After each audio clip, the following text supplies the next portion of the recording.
Oxytocin is such a vital part of childbirth, as well as the bond formed between a mother and her infant. To understand the effect oxytocin has on the mother-infant bond, we must first look at what oxytocin is and the role it plays in the physiological response of childbirth, then subsequent bond. It is also interesting to question whether there are any factors that can alter the mother-infant bond. Oxytocin is a hormone, neuropeptide, and neurotransmitter. It contributes to the feelings of relaxation and calm. Oxytocin neurons fire in the part of the brain which is vital for forming and maintaining social interactions. For this reason, oxytocin is known as the love hormone.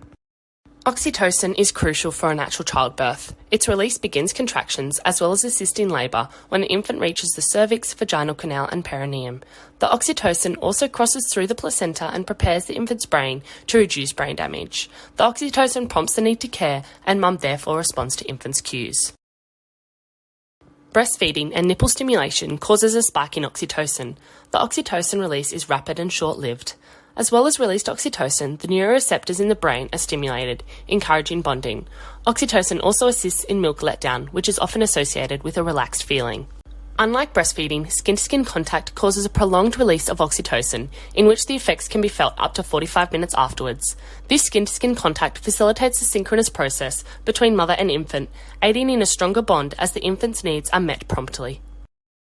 The James Lange theory of emotion is relevant here as it facilitates the idea that physical arousal, being the release of oxytocin, causes the emotional response of calmness and happiness. Everything that happens surrounding labour causes an emotional reaction, which builds the bond.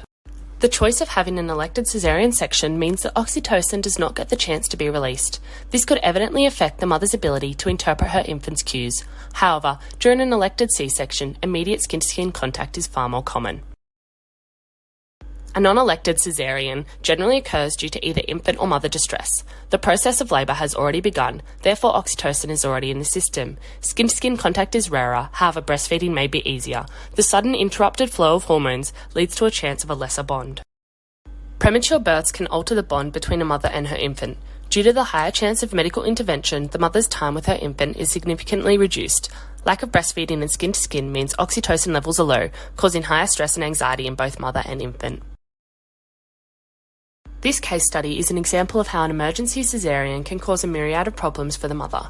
Primarily due to its sudden and unplanned nature, the mother's mental health can affect the bond.